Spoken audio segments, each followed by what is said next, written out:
ఉన్నట్లయితే మనల్ని మనం బైబిల్ నందు చదువుతున్న విషయం ఏంటంటే అపవాదిగాడు ఉన్నాడని దేవుడు ఉన్నాడన్న విషయం మనకి చాలా వరకు అవగాహన అయ్యింది.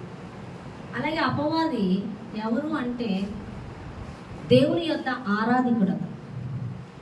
కానీ దేవుణ్ణి ఆరాధించడం మానేసి తన్నే ఆరాధింప చేసుకోవాలన్న ఆలోచన కలిగినప్పుడు దేవుడు అపవాదిని త్రోసివేయడం జరిగింది.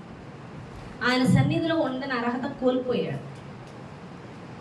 దేవుడు మనతో సహవాసం కలిగి మనల్ని ప్రేమించి మన ద్వారా ఆయన ఆరాధన జరిగించుకోవడానికి మనల్ని సృష్టించినప్పుడు మన ఆరాధన దానికి చెందాలని, అంటే ఎక్కడైతే దేవదూతల చేత దేవుణ్ణి ఆరాధించకుండా తన్ను ఆరాధింప చేసుకోవాలన్న ఆలోచన కలిగి ఉందో, అదేవిధంగా ఈ భూమి మీద కూడా మనుషులను కూడా దేవుడిని ఆరాధించే వ్యక్తులుగా కాకుండా దాన్ని ఆరాధించే వ్యక్తులుగా మార్చడానికి మనల్ని కూడా దాని తట్టు త్రిప్పి ఉంది. ఇప్పుడు అపవాది ఎప్పుడైతే దేవుణ్ణి ఆరాధించకుండా తనను ఆరాధింప చేసుకోవాలన్నప్పుడు తన ఆలోచనకి ఏకీభవించిన అనేకమైన దేవదూతలు కూడా దానితో పాటు క్రిందకి త్రోసివేయబడ్డారు. జాగ్రత్తగా వినాలి చెప్పిన పాయింట్, ఓకేనా? మీకు అర్థమయ్యేలాగే నేను చెప్తున్నా. అలా త్రోసివేయబడిన దేవదూతలకి లూసిఫర్కి ఏముంది? నరకం ఉంది, అవునా కదా? వాటిని నరకంలో వేస్తాడు. ఇప్పుడు భూమి మీద తన్ను ఆరాధింప చేసుకోవడానికి సృష్టించిన ఈ జనము కూడా ఎవరిని ఆరాధిస్తున్నారు అంటే వాడినే ఆరాధింప చేసుకోవడానికి మనుషులను త్రిప్పివేస్తుంది. అర్థమైందా? ఇప్పుడు వాడిని ఆరాధిస్తున్న వాళ్ళకి అప్పుడు లూసిఫర్తో దేవదూతలు ఎలాగ నరకానికి సిద్ధపడ్డారో ఇప్పుడు వాడిని ఆరాధిస్తున్న జనాంగం కూడా రేపు నరకానికే వెళ్ళబోతున్నారు. అర్థమవుతుందా?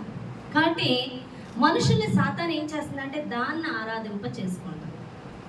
ఏ విధంగా ఆరాధింప చేస్తుందంటే నీ హృదయంలో దేవుని కన్నా దేనికి ఎక్కువ స్థానం ఇస్తున్నావు ఈ లోకంలో దేనికైనా, అప్పుడు వాడిని ఆరాధించినట్లే. అర్థమవుతుందా? దుష్టుని చేతిలో ఉన్నట్లే. చాలామంది అనుకుంటారు మేము దుష్టుని చేతిలో ఎలా ఉన్నాం, మేము దేవుణ్ణే నమ్ముకుంటున్నాం. నమ్ముటంటే ఎలా నమ్ముతున్నావు దేవుణ్ణి? ప్రార్థన చేస్తున్నావు, నీకు కావాల్సింది అడుగుతున్నావు, దేవుణ్ణి నమ్ముకోండి అంతే. నువ్వు ఏదన్నా కావాలని అడిగిన దానికోసం ఏం చేస్తే అది ఇస్తాడో అని, సన్నిధికి వస్తే వస్తుందా స్వస్థత కానీ, దీవెన కానీ, ఆశీర్వాదం కానీ, లేదా వాక్యం చదివితే వస్తుందా, ప్రార్థన చేస్తే వస్తుందా అన్న వెతుకులాటే ఉంది తప్ప నీవు దేవుణ్ణి ఆరాధించే ఆరాధికునిగా నీవు ఉండట్లేదు. అర్థమైపోయిందా? నిజంగా నీవు దేవుణ్ణి ఆరాధించే ఆరాధికునిగా ఉంటే నీ నోట స్తుతి ప్రార్థన ఆయన చిత్తము చేయటం జరుగుతుంది, ఆయన సహవాసం కలిగి ఉండటం జరుగుతుంది. కానీ నీ మనసు ఎల్లప్పుడూ కూడా అది ఏం చెప్తుందో ఆ మాటలు ఎక్కువ ఆలకిస్తున్నావు. నీ తలంపులన్నీ కూడా నీ భవిష్యత్తును గురించిన ఆలోచనలు ఎక్కువైపోతున్నాయి. ఇహలోక సంబంధమైన విషయాల మీద ఎక్కువ ఆలోచనలు ఎక్కువైపోతున్నాయి. ఈరోజు అపవాదితో నేను లేనంటే నువ్వు అబద్ధం ఆడుతున్నావు అంటే వాడి మాటే వింటున్నావు. నువ్వు సినిమాను చూస్తున్నావు అంటే ఆడి మాటే వింటున్నావు. నువ్వు ప్రార్థనకి మోకరించక లోకంలో విషయాల గురించి ఆలోచిస్తున్నావు. నా సంగతి ఏంటి, నా ఇంటి సంగతి ఏంటి, నా భవిష్యత్తు ఏంటి అని ఎక్కువ ఆలోచిస్తున్నావు అంటే నువ్వు దేవునికి ఆరాధికునిగా లేవు. నువ్వు ఈ లోక సంబంధమైన విషయాల మీద ఆలోచన కలిగి ఉన్నావు. అదే నీకు ఆరాధన అయిపోతుంది. అర్థమవుతుంది? అంటే నీ ప్రతి ఆలోచన నీ మనస్సు ఎటువైపు తిప్పేస్తుందంటే నీవు కలిగి ఉన్న సిచ్యువేషన్స్, నువ్వు కంటితో చూసే విషయాల మీద మనస్సు త్రిప్పివేసి ఆ ఆలోచనతో నిన్ను బంధించేస్తాను. అర్థమవుతుందా? అంతేకాదు, ఒకవేళ వాటిని జయించి దేవుని చిత్తం కోసం, దేవుని ప్రార్థన కోసం, దేవుని సన్నిధి కోసం సిద్ధపడుతున్న వాళ్ళని మనుషుల ద్వారా, పరిస్థితుల ద్వారా దాడి చేయడం మొదలు పెడుతుంది. ఇలాంటప్పుడు నేను చేయవలసింది ఏంటి అంటే ఎఫెసీయులకు రాసిన పత్రిక 6వ అధ్యాయం 12వ వచనం చూద్దాం. ఎఫెసీయులకు రాసిన పత్రిక 6వ అధ్యాయం 12వ వచనం.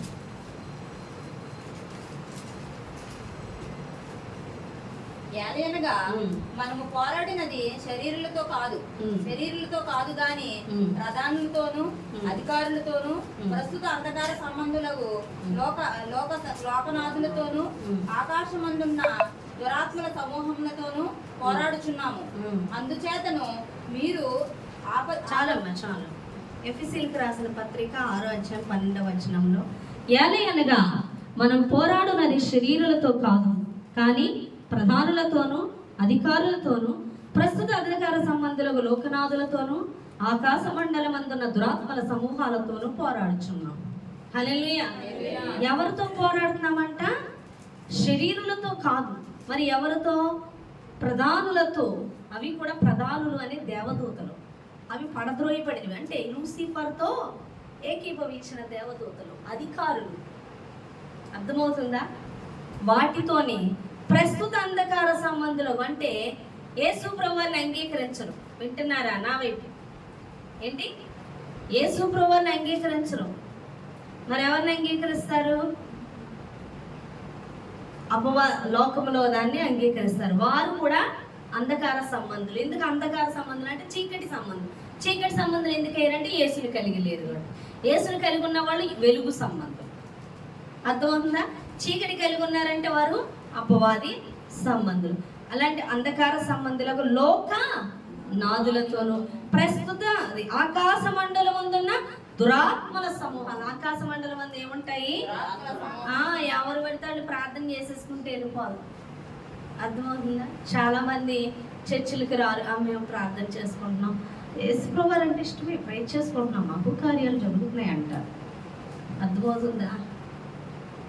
వాళ్ళ ప్రార్థన వెళ్ళదు. సేవకులు ఉండాలి, ఒక కాపరు ఉండాలి పక్షాన. మనగా సీఎం గారి దగ్గరికి డైరెక్ట్ వెళ్ళిపోద్దా? నీది ఏదన్నా నువ్వు వెళ్ళాలన్నా మధ్యలో ఎన్ని దాటుకుంటే వెళ్ళాలి.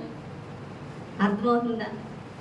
అలాగే నువ్వు డైరెక్ట్ నీ ప్రార్థన దేవుడి దగ్గరికి వెళ్ళిపోదు. నీపై కాపరులు ఉండాలి. నువ్వు సంఘ సహవాసాన్ని కలిగి ఉండాలి. అర్థమవుతుందా? ఈ విధంగా మనం ప్రార్థన చేయాలి. ఆ ప్రార్థన ఎలా చేయాలి అంటే మనం పోరాటం అంట. పోరాటం ఏం పోరాటం? అపవాదితో పోరాటం. అంటే ఈ లోకాన్ని మొత్తం కూడా స్వాధీనపరచుకున్నది ఎవరు? అపవాది. నిన్ను అనేక విషయాల ద్వారా బంధిస్తుంది.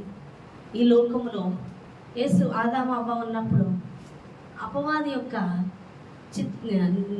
క్రియలు ఇక్కడ నెరవేర్చబడలే. ఆ సమయంలో కూడా వాళ్ళ ఆలోచనలు స్వాధీనపరచుకున్న శాతాన్ని దేవుడు చేయొద్దన్న పని చేసే విధంగా టార్గెట్ చేసింది. చేసి ఆదాముని అవ్వని పడగొట్టే అధికారం తీసుకుంది. వాళ్ళకి ఇచ్చిన అధికారం దేవుడితో సహవాసాన్ని పోగొట్టింది. ఈరోజు మనందరి మనుషుల మధ్య కూడా దేవునితో సహవాసం పోగొట్టే పనులు చేస్తుంది. ఎంతమందిని ఎన్నో రకాలుగా శాతాన్ని బంధిస్తుంది. అవును కదా? టీవీల ద్వారా, ఫోన్ల ద్వారా, గేమ్స్ ద్వారా. అవునా కదా? లోకంలో మనం ఏదో పెద్ద గొప్ప పేరు తెచ్చుకోవాలన్న తలంపుతో మనుషులందరి మధ్య ఒక ప్రత్యేకంగా నేను కనబడాలి, నేను ట్రెండ్ అవ్వాలి, నేను పెద్ద ఇది అవ్వాలి అన్న వాటితో. అవునా కదా? ఇప్పుడు చాలా చూస్తున్నాం, కొన్ని లక్షల వ్యూస్ వచ్చాయి అంటే ఎంత జనాల్లోకి వెళ్ళిపోయాడు. ఈ టైపులో ప్రతి మనిషిని ఒక్కో విధంగా శాతాను బంధించేస్తుంది. అవునా కదా? ప్రతి ఒక్కరు శాతం బంధింపబడి ఉన్నారు అనేక విషయాల ద్వారా. ఒక్కొక్కరు సంపాదనే ధ్యేయం. ఒక్కొక్కరు ఈ లోకంలో విస్తారంగా ఆస్తులు సంపాదించుకోవాలి, గొప్ప పేరు సంపాదించుకోవాలి. అన్నీ ఉన్నవాడికేమో రాజకీయాల్లోకి వెళ్ళి ఇది గొప్ప పేరు. ఈ విధంగా శాతాన్ ప్రతి ఒక్క మనిషిని తన తలంపులను స్వాధీనపరచుకొని వాళ్ళే దేవునికి వ్యతిరేకంగా అడుగులు వేసేలాగా శాతాన్ ఏం చేస్తుంది? దాని అస్త్రము ప్రయోగిస్తుంది. కాబట్టి దేవుడు ఏం చేస్తున్నాడంటే, మీకు ఒక విషయం చెప్తాను. మొన్న మనం పాకిస్తాన్ చూసినట్లయితే పాకిస్తాన్ ఏం చేశారు? మన ఇండియాకు వచ్చి కొంతమందిని హిందూస్ని చంపేశారు. అంటే టూరిస్టులు చంపేసి ఏమొస్తుంది దానివల్ల? వాళ్ళకి ఉపయోగం ఒక పైశాచికం. అవునా కదా? చంపేసినప్పుడు వెంటనే ఆ యొక్క ఇండియా తిన్నాల మీద దాడి చేసిందా? కానీ కొన్ని రూల్స్ అండ్ రెగ్యులేషన్స్ ఉంటాయి. వాటి ప్రకారం మోడీ ఏం చేశాడంటే ఆర్డర్స్ పాస్ చేశాడు. ఇంక ఈ విధంగా వెళ్ళాలి, ఆ విధంగా యుద్ధానికి వెళ్ళలేదు. ఇంకా మొత్తం అన్ని రూల్స్ పాస్ చేశాడు, మీరు వెళ్ళిపోవచ్చు అని. అప్పుడు వాళ్ళు చిత్తుగా ఓడిపోయారు. ఓడిపోయిన వాళ్ళు ఓడిపోయినట్టు ఉంటున్నారా? ఓడిపోయామని ఒప్పుకుంటలేదు. వాళ్ళు ఇంకా దాడి చేస్తూనే ఉన్నారు ఇండైరెక్ట్గా. నిజంగా డైరెక్టింగ్ వెళ్ళిపోతే వాళ్ళు అసలు పాకిస్తాన్ ఉండదు, పూర్తిగా స్మాష్ చేసేయగలరు. కానీ ఆగుతుంటే నేను ఓడిపోయాను, నేను అయిపోయాను అని అంటుంది. మళ్ళీ వెనక నుంచి ఏదో ఒకటి చేస్తూ ఉంటుంది పిచ్చి పనులన్నీ. అవునే కదా? దాని మీద దాడి చేయడు, దీని మీద దాడి చేయడు, మళ్ళీ నేను చేయలేదు అన్ను. నోటితో అబద్ధం ఆడుతూనే ఉంది. అవునే కదా? పాకిస్తాన్ అదే అంత ఓడిపోయిన మళ్ళీ సిగ్గు లేకుండా నేను ఓడిపోయినా అంటుంది, నేను విరమించుకుంటానంటుంది, మళ్ళీ దాడి చేస్తే నేను చేయలేదు మీరే చేశారంటుంది అని అనేక మంది అంటే అట్లా నాలుగుకి నీతి లేదు, అబద్ధాలు. అవునా కదా? సేమ్ అపవాదిగాడు కూడా అదే చేస్తున్నాడు.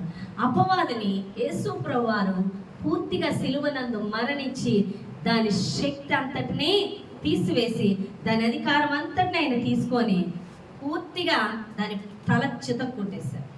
ఓడిపోయింది, పూర్తిగా ఓడిపోయింది.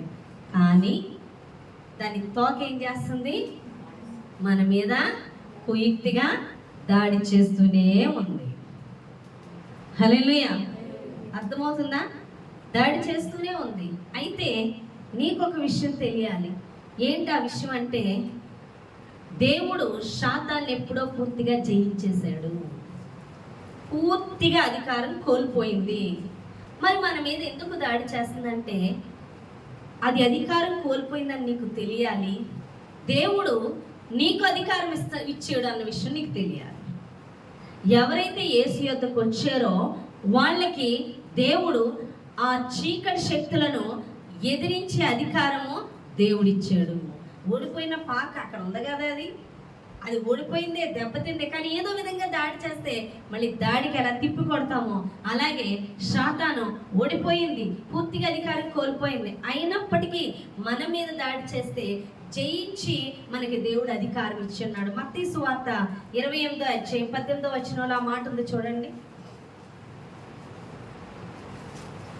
మత్తయి సువార్త 28వ అధ్యాయం 18వ వచనం తొందరగా. అయితే యేసు వారి యొద్దకు వచ్చి, పరమందును భూమి యందును నాకు సర్వాధికారము ఇవ్వబడి ఉన్నది. పరమందును భూమి యందును నాకు సర్వాధికారము శిలువ మరణం పొందిన తర్వాత, లేచిన తర్వాత యేసుప్రభువు వారు ఏమంటున్నారు? పరమందును భూమి మీదను నాకు సర్వాధికారము ఇవ్వబడింది. ఇంకోటి ఎఫెసీయులకు రాసిన పత్రిక 1:22 వచనం. ఎఫెసీయులకు రాసిన పత్రిక 1:22 వచనం.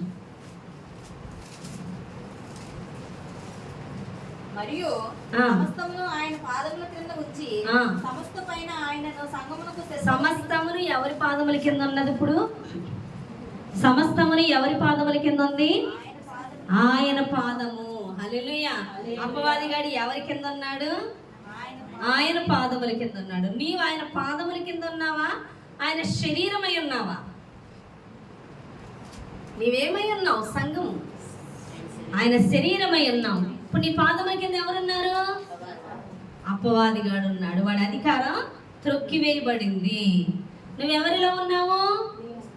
ఆయన శరీరం అందున్నావు. ఆయన సంఘం ఏంటి? ఆయన శరీరము. అంటే నీ పాదము, అంటే నువ్వు ఆ పాదములో కూడా ఉంటే నీ కింద ఎవరున్నారు? సాతాను అధికారం ఉంది. సాతాను త్రొక్కివేయబడింది. దాని అధికారం దేవుడు తీసుకొని ఉన్నాడు. అది నీవు పొందుకున్నావు. హల్లెలూయా! అది నువ్వు గ్రహించాలి అని దేవుడు మాట్లాడుతున్నాడు. అర్థమైంది ఎంతవరకు? హల్లెలూయా! అయితే మీకు ఒక విషయం చెప్పాలి ఇంకా క్లియర్గా. మీరు ఇంటికి వెళ్ళి ఎస్తేరు చదువుకోండి. నేను పైన ఎస్తేరు గురించి చెప్తున్నాను, ఎందుకంటే ఆ స్టోరీ మీకు అందరికీ తెలుసు. ఎస్తేరు గురించి.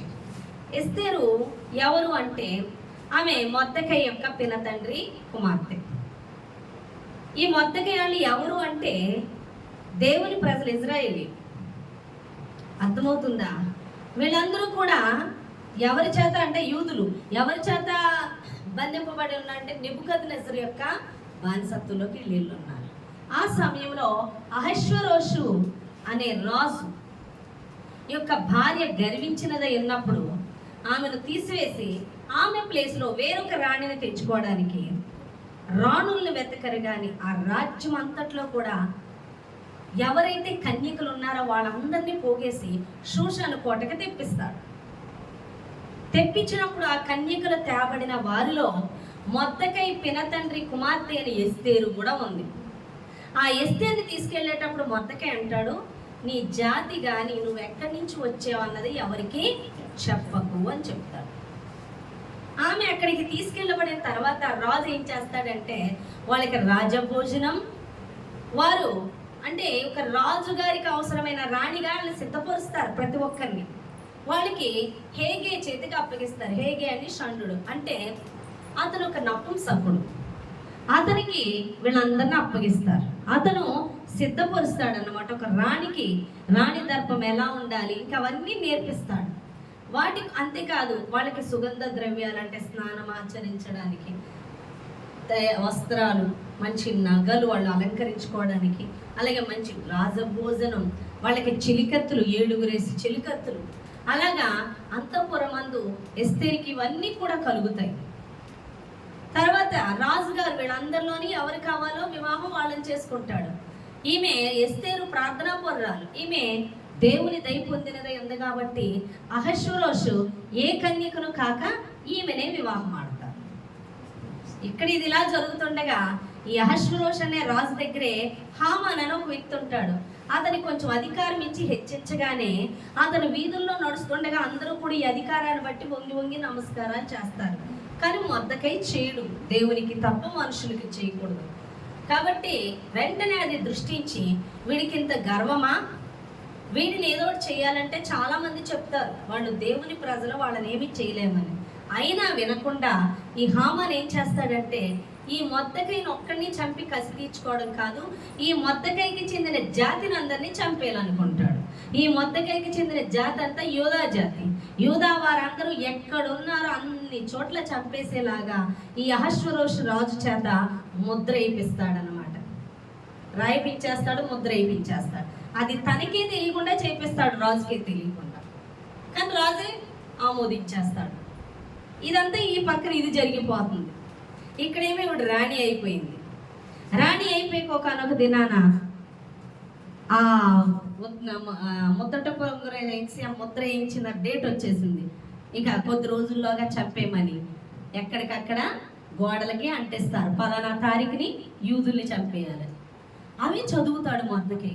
ఇదేంటి యూదులందరినీ చంపేయడానికి కుట్ర పన్నేడు హామాను ఇలా చేసాడని చెప్పి వెంటనే ఎప్పటికప్పుడు ఈ యొక్క కుమార్తె ఎస్తేరు అక్కడ ఉంది కాబట్టి అంతఃపురానికి దగ్గరలోనే కోట బయట ఉన్న అన్ని విషయాలు తెలుసుకుంటూ ఉంటాడు. వెంటనే చెలికత్తిని పంపిస్తాడు. చెలికత్తి ద్వారా ఎస్తేరు మన జాతిని ఎలా చంపేయడానికి సిద్ధపడుతున్నారు, నువ్వు రాజుతో మాట్లాడి నువ్వు ఎలాగైనా తప్పించాలంటే రాజు కొద్ది దినముల నుంచి ఆయన దగ్గర ఆయనతో ఎవరు కలవకూడదు. ఒకవేళ కలవాలంటే ఆయన రాజధాని ఎవరికి చూపిస్తారో వాళ్ళే వెళ్ళాలి, అయితే చంపేస్తారు అని చెప్పినప్పుడు నేను ఇప్పుడు వెళ్ళడానికి లేదంటే వెంటనే మొర్దెకై కోపం వస్తుంది. ఈ దినమున ఈ యూదులను కాపాడడానికే నువ్వు రాజుగారి కోటలో రాణిగా వెళ్ళావు, రాజుగారికి భారీగా. నువ్వు ఒకవేళ రక్షించకపోతే నువ్వు నీ కుటుంబం నాశనం అవుద్ది, నీ పిల్లలు. కానీ మాకు రక్షణ వేరొక చోట నుంచి అన్న వస్తుందని గద్దించగానే ఆ రాణి అంటది, నా కోసం మీరందరూ ఉపవాసం ఉండి ప్రార్థన చేయండి అని తన చెలికత్తులు కూడా ఉపవాసం ఉండి ప్రార్థన చేస్తారు. అలా ప్రేయర్ చేయగా ఏ హామాన్ అయితే వ్యతిరేకంగా లెగిసాడో ఆ హామాన్ యొక్క కుట్ర తెలుసుకొని ఆ హామాన్నే రాజు చంపించి ఈ యొక్క ఏదైతే వాళ్ళ యూదుని చంపేయాలని ముద్ర ఆమోదించాడో దాన్ని తీసివేస్తారు. హల్లెలూయా. ఇదంతా ఎందుకు చెప్తున్నానో జాగ్రత్తగా వినండి. మనం కొరింథీయులకు రాసిన మొదటి పత్రిక 1వ అధ్యాయం 26వ వచనం నుంచి చదువుదాం. కొరింథీయులకు రాసిన మొదటి పత్రిక 1వ అధ్యాయం 26వ వచనం నుంచి. సహోదరులారా, మిమ్మల్ని పిలిచిన పిలుపుని చూడుడి. మీలో ఈ లోకరీతిని జ్ఞానులైనను గనులైనను గొప్ప వంశపు వారైనను పిలువబడ ఏ శరీరయు దేవుని ఎదుట అతిశయింపకున్నట్లు జ్ఞానులను సిగ్గుపరచుటకును లోకంలో నుండి వేరే వారిని దేవుడు 1వ అధ్యాయం 26వ వచనం నుంచి లోకంలో జ్ఞానులైన దేవుడు ఏర్పరచుకొని ఉన్నాడు. బలవంతులైన వారిని సిగ్గుపరచుటకు లోకంలో బలహీనులైన వారిని దేవుడు ఏర్పరచాలి. హల్లెలూయా. చూడండి, సహోదరులారా, మిమ్మల్ని పిలిచిన పిలుపుని చూడండి. మీలో జ్ఞానులు లేరు, గనులు లేరు, గొప్పవారు అనేకులు పిలువబడలేదు. ఏ శరీరయో దేవుని ఎదుట అతిశయింపకూడనట్లు జ్ఞానులను సిగ్గుపరచుటకు లోకములో వెర్రి వారిని ఏర్పరచుకున్నాడు. బలవంతులైన వారిని సిగ్గుపరచుటకు లోకంలో బలహీనులైన వారిని దేవుడు ఏర్పరచుకున్నాడు. ఎన్నికైన వారిని వ్యర్థం చేయుటకు లోకంలో నీచులైన వారిని, తృణీకరింపబడిన వారిని, ఎన్నిక లేని వారిని దేవుడు ఏర్పరచుకున్నాడు. హల్లెలూయా. ఎస్తేరు ఎవరండి? తృణీకరించబడిన వ్యక్తిగా అక్కడ ఉంది.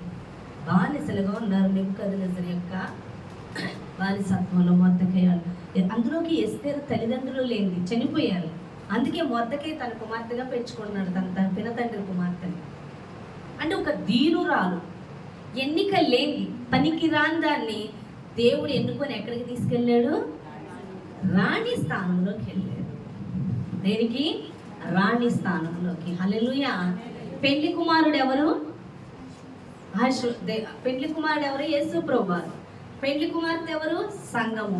సంఘములో కూడా ఎవరు? ఏర్పరచబడిన వాడు. హల్లెలూయా. ఎప్పుడైతే ఆమె ఏమాత్రం కూడా గనురాలు కాదు కానీ నీచురాలు అయినప్పటికీ అహష్వేరోషు పెళ్లి చేసుకున్నాడు. అవునా కాదా? ఆమె ద్వారా యూదా జాతి అంతటిని కూడా చంపేయడానికి సాతాను పన్నిన పన్నాగము నుంచి ఆమె విజ్ఞాపన తన భర్త ద్వారా ఆ యొక్క ఏదైతే ముద్రయించాడో ఆ ముద్ర తీయించి యూదులందరినీ రక్షించడానికి ఎస్తేరు కారణమైనట్లుగానే నీవు నేను తెలివైన వాళ్ళము, గనులైన వాళ్ళము, గొప్పవారమని కాదు కానీ ఎన్నిక లేని వారమైన మనల్ని పిలుచుకున్నాడు. దేనికి అంటే సాతాను ఈ ప్రపంచంలో ప్రతి ఒక్క జనాంగాన్ని చంపేయాలి, నాశనం చేయాలని పగతో వాడు ఎవరిని మృంగుదనాన్ని గర్జించు సింహాలు తిరుగుచుండగా వారిని విడిపించుటకు విజ్ఞాపన చేటకు వారి కొరకు నిన్ను నన్ను ఏర్పరచుకున్నాడు. హల్లెలూయా. ఏం చేయడానికి? విజ్ఞాపన చేయడానికి. మొన్న ఒకసారి స్తుతి కూడికలో కుమారి గారు అని వచ్చారు. ఆవిడ సువార్త చెప్పడానికి ప్రేయర్కి రమ్మని అంటుంటే శబానా ఉన్న అమ్మాయి, ఎందుకు ఈ అమ్మాయి అస్తమానం నన్ను ఇలా పిలుస్తుంది, ప్రేయర్కి రమ్మని, ప్రార్థనలకు రమ్మని, వాటికి రమ్మని అని కొంచెం విసుగ్గుందంట. కానీ లోన వేదన వచ్చి, దేవుడా ఆ అమ్మాయి నేను ఏమన్నా అనుకుంటే క్షమించు, అయ్యో నేను ఏంటి అలా అనుకున్నాను, ఆ అమ్మాయి గురించి నాకు చూపించు అని అడిగారంట వాడు. అయితే ఆమెకి కల్లో ఒక రాజుగారు వచ్చినట్టు, అనేక మందిని పిలిచినట్టు వచ్చింది. కానీ వీళ్ళందరూ వెళ్ళారంట. కానీ అందరూ శబానాన్ని పెళ్లి చేసుకొని వెళ్ళిపోయాడంట రాజు. అది చూసి అమ్మో దేవుడు ఆమెను పరలోక రాజ్యానికి ఎన్నుకున్నాడు, ఆమె అంత గొప్పది అని చెప్తున్నాడు.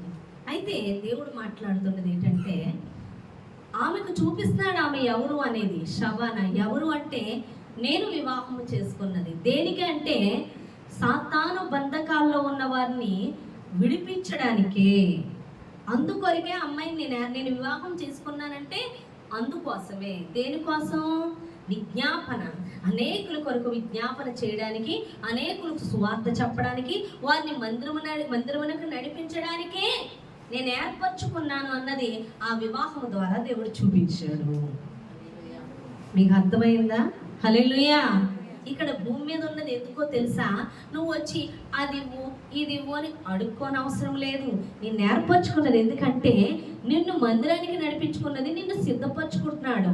దేని కొరకు అంటే అనేకమైన సాతాను బంధకాల్లో ఉన్న వారిని విడిపించడానికి నిన్ను ఏర్పరచుకున్నాడు, ప్రార్థన చేయడానికి నిన్ను ఏర్పరచుకున్నాడు.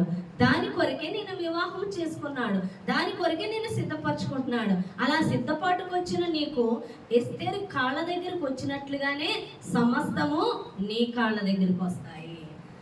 తిండి దగ్గర నుంచి, వస్త్రము దగ్గర నుంచి, సదుపాయాల దగ్గర నుంచి ఎవ్రీథింగ్ నీ దగ్గరకు వస్తుంది. ఎప్పుడో తెలుసా? నువ్వు ఒక విజ్ఞాపనకర్తగా ఉన్నప్పుడు. నువ్వు అనేకుల కొరకు విజ్ఞాపన చేసే వ్యక్తిగా ఉండాలి. అనేక మంది బాధింపబడిన వ్యక్తులు విడిపించే వ్యక్తిగా నువ్వు ఉండాలి.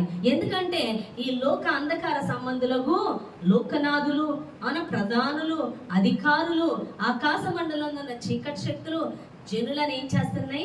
బంధిస్తున్నాయి. మొన్న ఒక అమ్మాయి శుక్రవారం వచ్చినప్పుడు నాకు ఒక కళ వచ్చిందండి. ఏంటి అంటే ఆ కళలో కొన్ని చేపలు మంచి నీటిలో ఉన్నాయంట, కొన్ని చేపలు గుంటలో ఉన్నాయి, కొన్ని చేపలు బురదలో ఉన్నాయి. అంతే, నాకు చూపించాడు అని చెప్పి ఆ కళ ఏంటో అర్థం కాలేదు. కొన్ని చేపలు ఎక్కడున్నాయి? మంచినీటిలో. మంచినీరు అంటే వాక్యములో, కానీ చలనము లేదంట ఆ చేపల్లో, అలాగే ఉన్నాయి. కొన్ని చేపలు ఎందులో ఉన్నాయి? గుంటలో ఉన్నాయి. గుంటలో ఉన్నాయంటే సాతాను యొక్క చిక్కుల్లో ఉన్నాయి. కొన్ని చేపలు ఎందులో ఉన్నాయి? బురదలో ఉన్నాయి, అనగా పాపంలో ఉన్నాయి. చాలా మంది మనుషులు ఏ విధంగా ఉన్నారో మీకు చూపిస్తున్నాడు. ఎందుకంటే ప్రార్థన చేయమని. ఎందుకంటే చాలా మంది సాతాను బంధకాల్లో ఉన్నారు. చాలా మంది సాతాను వాళ్ళని పాపమునకు పురికొల్పడం ద్వారా పాపములోని, అనే కదా, దేవుణ్ణి తెలుసుకోకుండా పాపంలో పడి ఉన్నారు బురదలో. చాలా మంది వాక్యములో ఉన్నారు కానీ చలనము లేదు, అనగా దేవుని చిత్తము జరిగించి వారుగా ఉండట్లే. వాక్యం వింటారు, వినటం అందుకు వింటారు కానీ గ్రహించరు. చూస్తారు కానీ గ్రహించరు. మూసుకుపోయి ఉంటాయి. వాక్యం చాలా మంచి వాక్యం వెళ్తుంది. యేసు ప్రభువు చెప్పలేదా వాక్యము? ఎంతమంది హృదయాలు వెలిగింపబడ్డాయి. అందుకే వాళ్ళని చూసి అంటున్నాను, మీరు వింటారు కానీ వేస్ట్. ఈ చెవితో వింటారు, ఈ చెవితో వదిలేస్తారని. అర్థమవుతుందా? అలా ఉన్నాయి చేపల స్థితి అని చూపిస్తున్నాడు. అంటే నువ్వు విజ్ఞాపన చేయాలి అని దేవుడు మాట్లాడుతున్నాడు. విజ్ఞాపన ప్రార్థన చాలా నిర్లక్ష్యం చేస్తారు. దేవుని సన్నిధికి వస్తున్నాను కదా, ప్రార్థనకు వస్తున్నాను కదా, నా పక్షాన్ని ఎందుకు దేవుడు కదట్లేదంటే, నువ్వు విజ్ఞాపన చేసావా? నీ విజ్ఞాపనకి ఎంతమంది ఆత్మలు కదులుతున్నారు, ఎంతమంది బంధకాల నుంచి విడిపిస్తున్నావు, ఎంతమంది దేవుణ్ణి ఒప్పుకొని రక్షణలోకి నడిపించబడి జీవంలోకి అడుగు పెడుతున్నారు. అలా జరుగుతున్న మరుక్షణం నువ్వెవరవో తెలుసా? రాణివి. సమస్తము నీ పాదముల యొద్దకు వస్తాయి. వాడు పనివాడు జీతానికి పాత్రుడు. ప్రార్థన ద్వారా ఆత్మలను విడిపించాలి. నువ్వు ప్రార్థించాలి. నువ్వు ప్రార్థిస్తుంటే వారి కలుగున బంధకాల నుంచి విడిపించబడాలి. నీ ప్రార్థన నిజంగా దేవుని చేత అంగీకరించబడితే నువ్వు ప్రార్థిస్తున్నప్పుడు అనేక ఆత్మలు విడుదల పొందుకుంటారు. అందుకే ఎస్తేరు ఉపవాసం ఉండి ప్రార్థన చేసినప్పుడు యూదా జాతి మీదకి అంతటికీ వచ్చిన ఆ మరణ దండన కొట్టివేయబడింది. ఈరోజు సాతాను అనేకుల మీదకి దేవుని యొక్క తీర్పు వచ్చేలా చేస్తూ నరకానికి వెళ్ళేలా చేస్తున్నా, ఆ తీర్పులోకి ప్రవేశించకుండా పరలోక రాజ్యానికి ప్రవేశించేలాగా ఆ మరణములను విరిచిన దేవుణ్ణి ఎరిగి ఆ మరణాన్ని జయించిన వారిగా ఎంతమందిని నువ్వు కడుతున్నావు అని దేవుడు మాట్లాడుతున్నాడు. నీ విజ్ఞాపన అట్టి రీతిగా ఉందా? నువ్వు ఎప్పుడైతే విజ్ఞాపన విధంగా చేస్తావో అప్పుడు దేవుని కార్యాలు జరుగుతాయి. అప్పుడు దేవుడు నువ్వు విజ్ఞాపన చేస్తున్నప్పుడు దేవుని రాజ్య విషయంలో, దేవుని రాజ్యాన్ని కట్టుటకు చీకటి శక్తులతో నువ్వు యుద్ధము చేస్తున్నప్పుడు దేవుడు నీ అవసరతలన్నీ తీరుస్తాడు. మనం ప్రార్థన మొదలెడితే ఏ ప్రార్థన అంటే మన కోసమే ప్రార్థన, మన ఇంటి కోసం. అవునా కదా? మన ఇంటి కోసం మన సమస్యలు అయిపోయింది, ప్రార్థన లేచిపోయాం. ఇక నీకు చీకటి శక్తులతో పోరాటం ఎక్కడుంది? ఆత్మలు విడిపించడం ఎక్కడుంది? విజ్ఞాపన ఎక్కడుంది? ఆ చీకటి శక్తులను జయించినట్లుగా దేవుని అధికారం ప్రతి దినము నువ్వు తీసుకోవాల్సింది. దేవుడు నీకు అధికారం ఇచ్చి ఉన్నాడు. దావీదు తాళపు చెవులు నీకు ఇచ్చి ఉన్నానని దేవుడు మాట్లాడుతున్నాడు. నువ్వు అధికారంతో ప్రతి దినం చీకటి శక్తులను బంధించాలి, దురాత్మలను బంధించాలి, బంధింపబడిన విడిపించాలి. అప్పుడే నీ కుటుంబస్తులు విడిపిస్తారు. నువ్వు ప్రార్థించేవారు విడిపించబడతారు. నువ్వు అధికారం తీసుకొని ప్రతి దినం నువ్వు విజ్ఞాపన చేయవలసిన, ప్రతి దినము చేయాలి. ప్రతి దినం లక్షల్లో చనిపోతున్నారు మనుషులు. ప్రతి దినం ఎంత మందికి నీ ప్రార్థన బంధకాల నుంచి విడిపిస్తుంది. నువ్వు ఎప్పుడైతే ఆ ప్రార్థన చాలా మంది ఒక 5 నిమిషాలు ప్రార్థన చేసేస్తారు, పైన ప్రేర్ చేసేస్తారు. ఎంతమంది ప్రసవ వ్యాధులు, విరిగి నలిగిన హృదయంతో కన్నీరు కాచు నశించిపోతున్న ఆత్మల కొరకు ప్రార్థిస్తారో, వారిని బంధించిన దురాత్మలను బంధించగలుగుతారో, యేసు నామములో ప్రవచిస్తూ అనేక మందిని విడిపిస్తారో, ఆ యొక్క దేవుని వాక్కును బయటికి విడుదల చేస్తుంటారో, అప్పుడు అనేక ఆత్మలు విడుదల పొందుతాయి. మనమందరం ఇక్కడ కూడుకున్నది పెట్టే తినిపోవడానికి కాదు, మన ఒక సైన్యము, సమూహము. అర్థమవుతుందా? మనం ఎవరు? సైనికులం. మనం సిద్ధపరచబడుతున్నాం ఇక్కడ. దేని కొరకు అంటే మనుషుల మీద దాడి చేస్తున్న దురాత్మలను ఎదిరించడానికి నువ్వు ఏర్పరచబడ్డావు. కాబట్టి నేను ఇక్కడికి నడిపించి దురాత్మలను ఎదిరించి ఒక సైనికుడిగా నిన్ను సిద్ధపరచడానికి, నువ్వు ఇక్కడ ఉన్న వాక్యాన్ని ఎత్తిపెట్టి దురాత్మలను ఎదిరించడానికి, వాటిని బంధించడానికి.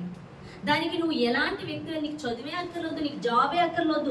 ఒకవేళ నువ్వు జాబులోనే ఉన్నా, చదువులోనే, నువ్వు ఎక్కడున్నా, నువ్వు ఒక టైం తీసుకొని నువ్వు ప్రతి దినం విజ్ఞాపన చేయవలసి ఉన్నది అని దేవుడు మాట్లాడుతున్నాడు. హల్లెలూయా. విజ్ఞాపన ప్రార్థన చాలా నిర్లక్ష్యం చేస్తారు.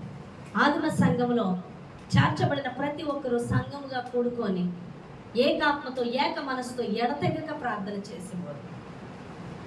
వాళ్ళు ఎంత ప్రార్థన చేస్తున్నారో అంతగా విడుదల పొందుకొని ఆత్మలు చేర్చబడుతూ ఉండేవారు సంఘంలో. ఈరోజు విజ్ఞాపన ప్రార్థనకి ఎంతమంది కదులుతున్నారు? విజ్ఞాపన ప్రార్థన నిర్లక్ష్యం చేస్తున్నారు. నీకు ఒక విషయం తెలుసా? నువ్వు విజ్ఞాపన ప్రార్థన చేసి నువ్వు బంధించే వ్యక్తిగా లేనప్పుడు నీ ఇంటినే బంధిస్తుంది సాతాను. సంఘముతో ఏకీభవించాలి. విజ్ఞాపన మెయిన్. ఆ ప్రార్థన చాలా అవసరం. తండ్రి కుడిపార్శ్వమందు నిత్యము ఇప్పుడు ఏసై చేసేది ఏంటి? ఏం చేస్తున్నాడు? ఏం చదువుతున్నావు? విజ్ఞాపనేగా ఆయన చేసేది.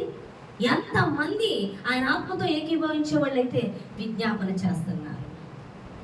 సంఘముతో ఏకీభవించి ప్రార్థన చేయాలి. ఈరోజు నీ ప్రార్థన ఎంత? నీ ప్రార్థన నీ గుమ్మవన్న దాటుతుందా? కొంతమందికి దౌర్భాగ్యం ఏంటంటే ప్రార్థనే రాదు. ఆడితోనే వెళ్ళిపోతావు, శాతాంతోనే నరకానికి. ఎందుకంటే వాడి అధికారం కింద ఉన్నావు. నీకు ప్రార్థన చేసే విధంగా కూడా లేకుండా నీ నోరును పెట్టేసింది అది. లోకంలో అన్ని పనికిమాల మాటలు నీ నోటుకు వస్తాయి, కానీ ప్రార్థన రాదు, ఆరాధన రాదు, వాక్యం పలకలేవు, లోక విషయాలన్నీ మాట్లాడతావు. అంటే నీ నోరు ఎంత బంధించిందో ఆలోచించు. నీ మైండ్ ఎంత స్వాధీనపరుచుకుందో ఆలోచించు. ఇంత బంధింపబడింది నేను ఎక్కడికి తీసుకెళ్తుంది? నరకానికా కాదా? నువ్వు ఇక్కడ ఆరాధించలేకపోతున్నావు, నువ్వు ఆయనతో సహవాసం లేదు. ఎవరితో ఉంటున్నావు అంటే అపవాదితో ఉంటున్నావు. ఇవి చేయని వ్యక్తివి. విజ్ఞాపన నువ్వెక్కడ చేస్తావు? అపవాదిని ఎక్కడ బంధిస్తావు? వాడే నేను బంధించాడు. వాడిని బంధించడానికి ముందు నిన్నే ఆడు బంధిస్తున్నాడు. ప్రార్థించకుండా, మోకరించకుండా, వాక్యం చదువుకుండా, ఆరాధించకుండా, ఆయన చిత్తం ఏంటో తెలియకుండా, ఆయన ఏం చెప్తున్నాడో గ్రహించకుండా, నీ గురించి ఆలోచన పెట్టేసి అనేకమైన నీదే భారం అన్నట్టు దేవుడు పెట్టే భారం పక్కన పెట్టించి పనికిమాల భారాలన్నీ భుజాల మీద వేస్తుంది. తెగ మోసేస్తుందమ్మా, మామూలుగా కాదు. ఒక్కొక్కరికి ఒక్కో భారం. నేను లేకపోతే కుటుంబం నడవదు, నేను లేకపోతే అది జరగదు, నేను లేకపోతే ఇది జరగదు. నిన్ను తీసేస్తే ఏంటి చెప్పు? నిన్ను తీసేస్తే ఏంటి? చాలా మంది కుటుంబాలు అనుకుంటారు, అమ్మో నేను సంపాదిస్తున్నాను, నేను తెస్తున్నాను కంటే నా కుటుంబం, నేను ఒకరోజు వెళ్ళకపోతే ఇల్లు గడవదు, నేను తీసేస్తే ఇంత ప్రయాసపడుతున్నావు. నేను తీసేస్తే నువ్వు ఎక్కడికి వెళ్తావు? నరకానికైనా. వీళ్ళైనా నేను తీసుకెళ్తారా పరలోక రాజ్యం? అదే నువ్వు పరలోక రాజ్యాన్ని సిద్ధపడితే నువ్వు తెచ్చేది ఎంత? నీ గుప్పులు ఇంతే, కానీ దేవుడి గుప్పులు విప్పితే నీకెంత అవసరమో అంతే ఇవ్వగలదు. నీ పాదాల ఎదురు ప్రతిదీ రాగలదు. నువ్వు విజ్ఞాపన చేస్తున్నావు కాబట్టి నీకు ప్రొటెక్షన్ ఎక్కువైపోద్ది. ఎందుకంటే ఎవరైతే విజ్ఞాపన చేస్తారో దేవదూతలు వారితో ఉంటారు. చూడండి, అపోస్తలుల కార్యాల్లో మనం చూసినట్లయితే పేతురు అవసరం లేదు. పేతురు ఏం చేస్తున్నాడు? జైల్లో ఉన్నప్పుడు సంఘము ఆసక్తితో ప్రార్థన చేసింది. అప్పుడేమైంది? దేవదూత వెళ్ళి పేతురు బయటికి తీసుకొచ్చింది. ఎలాగ జైలు గేట్లు వేసేసి తాళాలు వేసి అలా ఉన్నా అలాగే ఉన్నాయి, కానీ బయటికి తీసుకొచ్చేసింది. ఎవరు తీసుకొచ్చారు? దేవదూత. ఎవరు ప్రార్థన చేస్తే? సంఘము. ఏమని చేశారు? విజ్ఞాపన చేశారు ఆయన కొరకు. అలా బంధకాలు విడిపించబడిపోయి పేతురు బయటకు వచ్చేసాడు. ఎవరు కదలేరు వాళ్ళు ప్రార్థన చేస్తే? దేవదూత. నువ్వు ప్రార్థన చేస్తున్నప్పుడు నీతో ఉండే దేవదూతలు బలవంతులా, అపవాదిగాడి దేవదూతలా? వాళ్ళు ఇటు వస్తాడు, అయ్యటు పరిగెట్టాలి. దేవుని యొక్క దేవదూతల సమూహమే నీతో గొప్పదుంటారు. అర్థమవుతుందా మీకు? దేవుని యొక్క దూతల సమూహము నీతో ఉంటుంది. నువ్వు ఆజ్ఞాపించినప్పుడు దేవదూతలు వెళ్తారు. నువ్వు ఆసక్తితో విజ్ఞాపన చేస్తున్నప్పుడు వాళ్ళు కలిగి ఉన్న బంధకాల నుంచి దేవదూతలు కదిలి అక్కడ పని జరిగిస్తాయి. నీకు అధికారం దేవుడిచ్చాడు. దేవునిలో సమస్తం ఉంది. నువ్వు అధికారం తీసుకొని శాతాన్ని బంధించాలి. ఆ అధికారాన్ని నువ్వు నమ్మి బంధించాలి. అప్పుడు బంధింపబడతాయని దేవుడు మాట్లాడుతున్నాడు. నువ్వు భయపడుతుంటే నువ్వేం బంధిస్తావు? అది నిన్నే బంధిస్తుంది. భయంతో అది నిన్నే బంధిస్తుంది, ఆలోచనలతో. అది నిన్నే దేవుని తట్టు చూడకుండా, ప్రార్థించకుండా, మోకరించకుండా, నువ్వు ఈరోజు సన్నిధికి రాలేదనుకో, ఏమైంది రాలేదు అనుకుంటావు, కానీ అక్కడే నువ్వు వాడికి పడిపోయావు. ఆడు అప్పుడే నిన్ను బంధించేశాడు, నీకు తెలియదు ఆ విషయం. హల్లెలూయా. నువ్వు ఆ రోజు ప్రార్థన చేయలేదు, ఆ రోజు వాక్యం చదవలేదు, నువ్వు వేరే దాని చేత బంధింపబడిపోయి ఉన్నావు. వాడు విజ్ఞాపన ప్రార్థన చేసిన వాళ్ళు ఒక ఎస్తేరు యూదా జాతిని అంతటిని విడిపించినట్టుగా ఈ ప్రపంచాన్ని నిన్ను విడిపించడం కోసమే దేవుడు నిన్ను ఏర్పరచుకొని సంఘంగా, అనగా తన వధువుగా సిద్ధపరచుకొని నీకు అధికారం ఇచ్చి ఉన్నాడు దేవుడు. నువ్వు ఎప్పుడైతే విజ్ఞాపన కర్తగా నువ్వు ఆత్మల కోసం అంగలారుస్తూ కన్నీటితో ప్రార్థన చేస్తూ ఉంటావో, ప్రార్థన విషయంలో నిర్లక్ష్యం వహించకుండా సంఘంతో ఏకీభవించి ప్రార్థన చేస్తుంటావో, అంత ఎక్కువ దేవుడు నీకు ప్రొటెక్షన్ ఇస్తాడు, సమృద్ధిస్తాడు. నీ కాళ్ళ దగ్గరికి ఆ ఎస్తేరు కేవలం తృణీకరించబడిన వ్యక్తిగా ఉంది. అమ్మాయి దీనురాలిగా ఉంది, లేనిదానిలా ఉంది. కానీ ఆమెకు 7 చిలికత్తెలంట. ఆమె పాదముల దగ్గరికి రాజభోజనం, రాజవస్త్రాలు, రాణులు ధరించుకునే అలంకరణకు సంబంధించిన నాగలు, ఇవన్నీ ఎలా వచ్చి ఏర్పరచుకున్నాడు, సిద్ధపరచుకున్నాడు. ఈరోజు నిన్ను సిద్ధపరచుకుంటే, నువ్వు ఆయన పని చేస్తూ ఉంటే సమస్తము నీ వద్దకు వస్తాయి. నీ వద్దకి రావట్లేదంటే అసలు నువ్వు విజ్ఞాపనకర్తగా ఉన్నావా, కన్నీరు కారుస్తున్నావా? నీకు ఒక విషయం చెప్తాను. నాకు కళలు వచ్చినప్పుడు, నాకు వివాహం అవుతున్నప్పుడు, నాకు కళలు వచ్చినప్పుడు, నా కళలో నాకు సంబంధం కుదిరింది బయట. అప్పటికి ఎంగేజ్మెంట్ అయింది అంతే. ఆ ఎంగేజ్మెంట్ అయిన 3 రోజులకి నేను ఒక చోటకి నీళ్లు తేడానికి వెళ్తే ఒక కొలను ఉంది. ఇటు మెట్లు, అటు మెట్లు, ఇటు మెట్లు, ఇటు మెట్లు ఉండి మధ్యలో ఇలా కొలను ఉన్నట్టుంది. అక్కడికి బిందుతో నీళ్లు తేడానికి వెళ్తే ఆపోజిట్లో పెద్ద ఆయన కూర్చొని ఉన్నారు. ఒక కొడుకు కర్లాడిది ఇలా పట్టుకొని, వస్త్రాలు తెల్లటి వస్త్రాలు. ఆయన అంటున్నారు, నా కుమారుడితో ఎప్పుడూ నీకు వివాహం అయిపోయింది, చిన్నప్పుడే అన్నాడు. నా చిన్నప్పుడే వివాహం అయిపోయింది. అయ్య బాబు, ఇప్పుడు నాకు ఎంగేజ్మెంట్ అయిపోయింది, ఈయన ఇలా చెప్తున్నాడు. ఇది నాకు వినబడినట్టు వెళ్ళిపోతాను, తెలిసిందంటే అక్కడ ఆ సంబంధం అయిపోతాను, నేను కామ్గా వెళ్ళిపోతాను. నిజం, కలొచ్చింది అంటే దేవుడు నిన్నెప్పుడో ఏర్పరచుకున్నాను. ఎలా ఏర్పరచుకున్నాడు? నా కుమారుడికి వివాహం నా కుమారుడితో ఎప్పుడో అయిపోయింది అన్నాడు దేవుడు. అంటే అప్పుడే సిద్ధపరిచేశాడు. నాకు దాని మీనింగ్ అప్పుడు తెలియలేదు. తర్వాత అదే అతను మళ్ళీ వచ్చి నాకు వివాహం అయిన తర్వాత, ఇక చాలు ఇక్కడ ఉన్నది, నా కొడుకు దగ్గర తీసుకెళ్ళిపోతాను రా అన్నాడు. దీనికి అప్పుడే ఇంక వెళ్ళిపోవాలి, అప్పుడు పెళ్లి చేసుకోవాలనుకున్నా, నేను చేసాను అన్నాడు. తప్పించుకొని ఏదో పెళ్లి చేసుకున్నాను, కానీ ఇప్పుడు రమ్మంటున్నాను, నేను ఇంక వెళ్ళిపోవాలని డిసైడ్ అయిపోయాను. మైండ్లో వచ్చి ఉంచితే బాగుండని, మా ఇంట్లో చదువుతున్నానంట, మా ఇంట్లోది కూడా చదివేస్తే బాగుండు, అప్పుడు వెళ్తాను అని అనుకుంటున్నానంట మనసులో. అదే మనిషి వచ్చాడు. అంటే దేనికి వివాహం చేసుకున్నాడంటే ఎప్పుడో నన్ను సిద్ధపరచుకున్నాడు. వివాహం అయిన తర్వాత నాకు భారం పెట్టినప్పుడు ఫస్ట్ నాకు పరిశుద్ధాత్మ ఇచ్చిన ప్రేరేపణ ఏంటో తెలుసా? విజ్ఞాపన చెయ్యి అన్నాడు.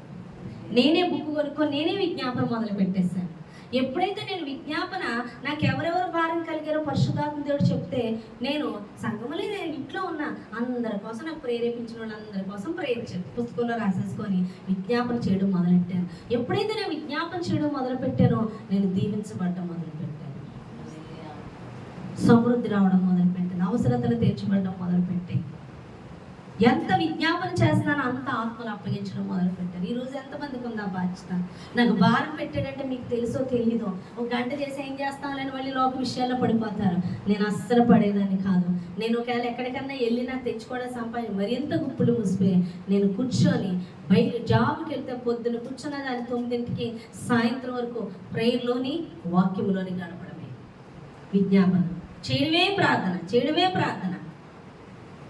ఈరోజు ఆ ప్రార్థన అనేక ఆత్మల రక్షణలోకి నడిపిస్తుంది. కొంచెంలో నమ్మకమైన వారికి అనేకమైన వాటి మీద నిలుస్తాను. దేవుడితో నేను అనుకున్న, ప్రభు నేను ఎక్కువ ప్రార్థనలో గడపాలి. కానీ నా ప్రార్థన ఎటో పోతున్నట్టుగా అనిపిస్తుంది నాకు అనుకున్నప్పుడు దేవుడు అన్నాడు, నా సన్నిధిలో ప్రార్థన చేసిన ప్రతిదీ కూడా విజయమే. నువ్వు నా సన్నిధిలో మొరపెట్టావు అన్నది మర్చిపోకంటే, అవును నేను ఎవరికి చేస్తున్నాను? నా దేవుని సన్నిధిలో చేస్తున్నాను. నా దేవునికి మొరపెట్టిన ప్రతిదీ జరిగి తీరుతుంది అని నేను ప్రార్థన చేయడం మొదలుపెట్టాను. అంతే, మమ్మీ గారు జూమ్ ప్రేయర్స్ మొదలు పెట్టారు. అందులో ఉదయము సాయంత్రం పాల్గొంటున్నా. అదేవిధంగా నేను కూర్చొని వాక్యం చదువుకుంటూ ప్రార్థన చేసుకుంటూనే ఉంటా. అలాగే కొన్ని ప్రార్థనలు సంఘస్థులు జరుగుతున్న ప్రార్థనలో పాల్గొంటా. నేను ఎంత ఎక్కువ ప్రార్థనలో పాల్గొంటున్నానో దేవుడి దర్శనాలు అంతగా చూపించాడు. మొన్నైతే నాకు అబ్రహాం గారు కళ్ళకు వచ్చారు. యేసన్న మినిస్ట్రీకి చెందిన వారు కళ్ళకు వచ్చినప్పుడు ఆయన దగ్గర కొంతమంది స్త్రీలు ఉన్నారు. ఆ ముగ్గురు విడివిడిగా ఒక చోట పరిచయం చేస్తున్నారు. ఎవరో రమేష్ గారు, జాన్ వెస్లీ గారు, అబ్రహాం గారు. అప్పుడు ఈయనకి కొంతమంది సంఘం ఇచ్చినట్లుగా కొంతమంది స్త్రీలను ఎక్కువ వాళ్ళ దగ్గర ఎక్కువ జెంట్స్ ఉంటారు వైట్ బట్టలు ధరించుకొని. కానీ ఈయన వైట్ బట్టలే ధరించుకున్నారు. కానీ వాళ్ళందరూ కూడా రంగు బట్టలు వేసుకొని ఉన్నారు. వాళ్ళందరూ కూడా ఎలా ఉన్నారంటే లోకస్తుల్లా ఉన్నారు. ఇక అర్థం చేసుకోండి, లోకస్తులు. హల్లెలూయా. కానీ ఆయన సంఘస్థులు అంట. ఆమె ఒక ఆవిడైతే ఎంత లా ఉంది, వెయ్యల్లా ఉంది.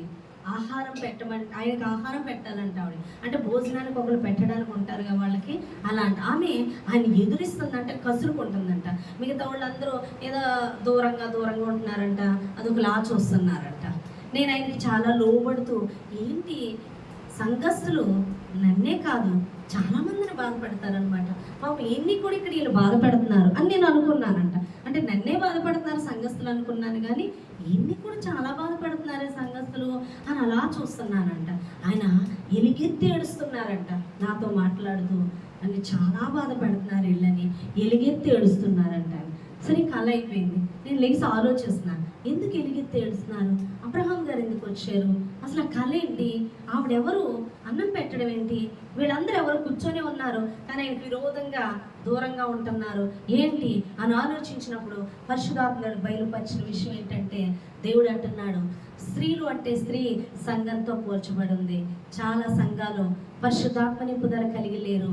చాలా మంది చర్చిలకు వెళ్తూ కూడా, చాలా మంది సేవకులు కూడా వాక్యానుసారంగా దేవుడి చిత్త ప్రకారం కాకుండా లోకాన్ని కూడా అనుసరిస్తూ ఉన్నారు. అపవాది క్రియలు చేస్తూ ఉన్నారు. చాలా మంది అపవాదికి లోబడిపోయిన వాళ్ళందరూ. అంతేకాదు, నాకు ఆహారము, నాకు దాహానికి నీళ్ళు, ఆకలేసినప్పుడు ఆహారం అంటే ఆత్మలు ఇమ్మని అర్థం. చాలా మంది దేవునికి ఆత్మలు ఇచ్చేవారుగా లేరు. దేవుని రాజ్యానికి ఆత్మలు సిద్ధపరిచేవారుగా లేరు. దేవుడితో సహవాసం కలిగించేవారుగా లేరు. వాళ్ళు కలిగించుకుంటున్నారు. అంటే పాస్టర్ గారే గొప్ప, పాస్టర్ గారే దేవుడు, పాస్టర్ గారే హైలైట్. మనము దేవుని సన్నిధికి ఆత్మలు నడిపించామంటే వాళ్ళకి దేవునికి సహవాసం ఉండాలి, కానీ హైలైట్ సేవకులు అవ్వకూడదు. సేవకులు దేవుడు అయిపోకూడదు. దేవుడితో సహవాసంలోకి నడిపించే వ్యక్తులై ఉండాలి. హల్లెలూయా.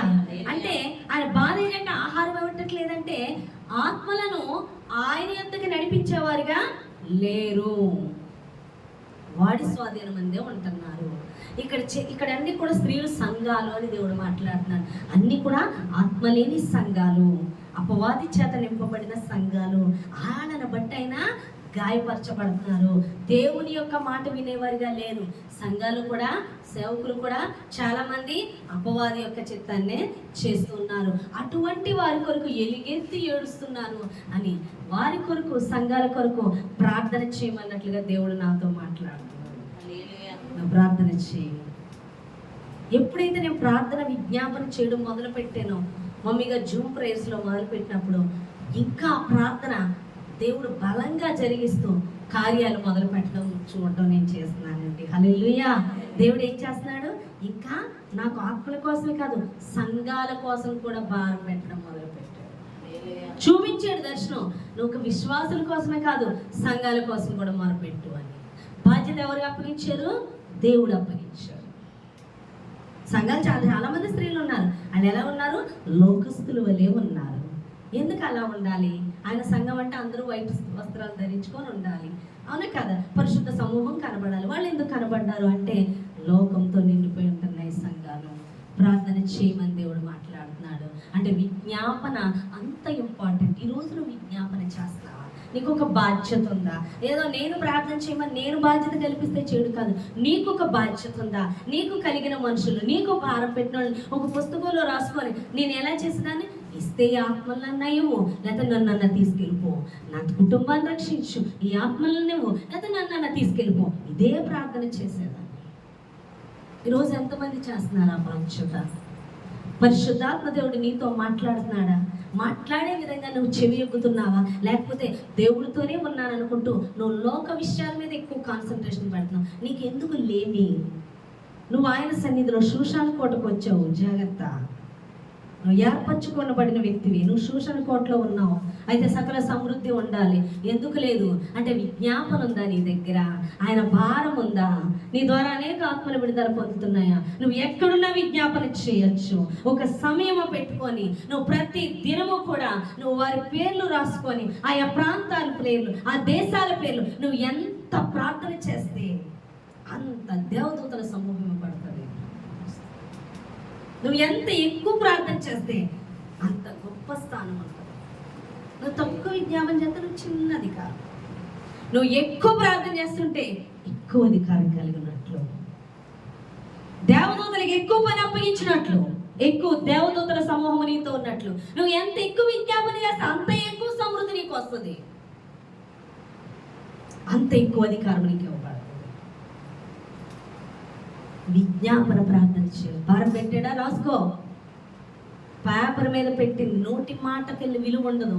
పేపర్ మీద పెట్టింది నువ్వు సచ్చినా దానికి విలువ ఉంటుంది. పేపర్ మీద పెట్టింది అంత విలువైంది. నాకు అదే మాట్లాడాడు.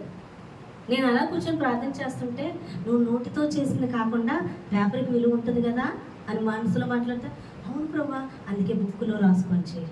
అలాగే అని పుస్తకం తెచ్చుకొని రాసేసుకున్నా. ఎలా రాయాలని అడిగి సేవకులు రాసేసుకున్నా. విజ్ఞాపన మొదలు పెట్టేసా.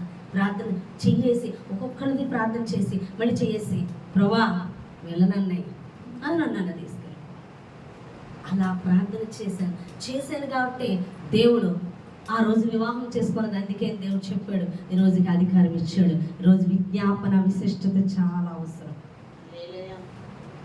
హల్లెలూయా. విజ్ఞాపన నాకు వారం రోజుల నుంచి ఇదే మాట్లాడుతున్నాడు దేవుడు.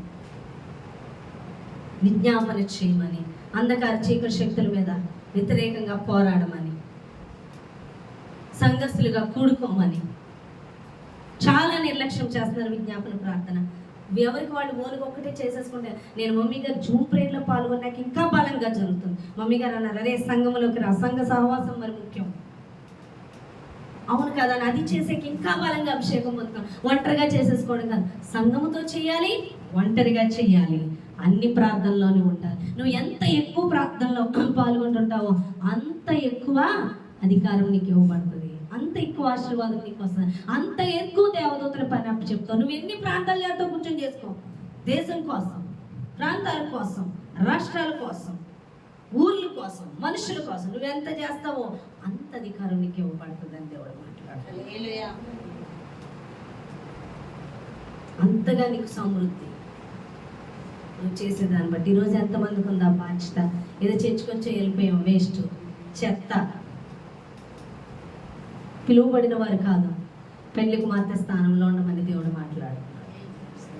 బాధ్యత అప్పగిస్తాను. నాకు దర్శనంలో చూడండి, కళలో వాళ్ళకి ఎవరి కోసం ప్రార్థన చేయాలో దేవుడు చూపించాడు స్పష్టంగా. నాకు ఆ కళ ఏంటి ప్రభావ వివరించంటే చూపించాడు. మొన్న కూడా నేను చెప్పాను, కొంతమంది రాజకీయవేత్తలు చూపించి వాళ్ళ ఫ్యామిలీ కోసం కూడా ప్రార్థన చేయమని స్పష్టంగా చూపించాడు నాకు దేవుడు.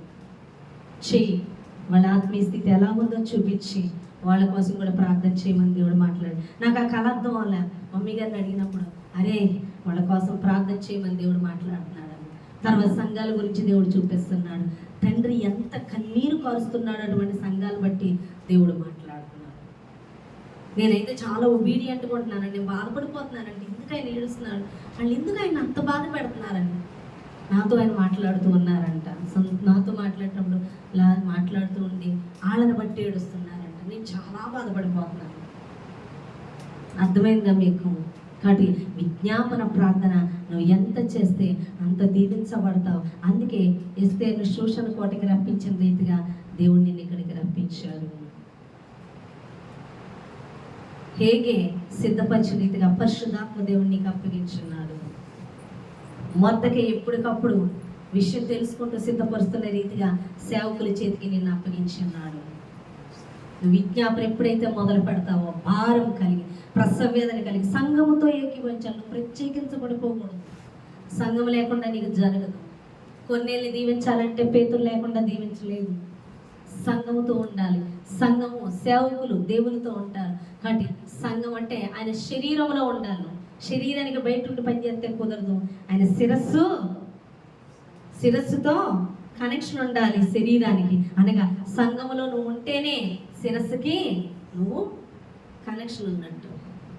సంఘానికి బయట వచ్చేస్తే, శరీరానికి బయటకు వచ్చేసి నువ్వు చేసేస్తే శిరస్సుకి కనెక్ట్ అవ్వు. నువ్వు సంఘములో ఉండి చేయాలి. సంఘముతో ఏకాత్మ కలిగి చేయాలి. నువ్వు సంఘంతో ఏకీభవించి విజ్ఞాపన చేయాలి. అప్పుడే దేవుని కార్యాలు బలంగా జరగడం చూస్తామని దేవుడు మాట్లాడుతున్నాడు. ఈ చిన్న మాటలు దేవుడు దీవించి ఆశీర్వదించునుగాక. ఆమేన్. ప్రార్థన చేద్దామండి. వాక్య నిమిత్తమైన ప్రార్థన చేద్దాం. ఫీబే గారు ప్రేయర్ చేయండి.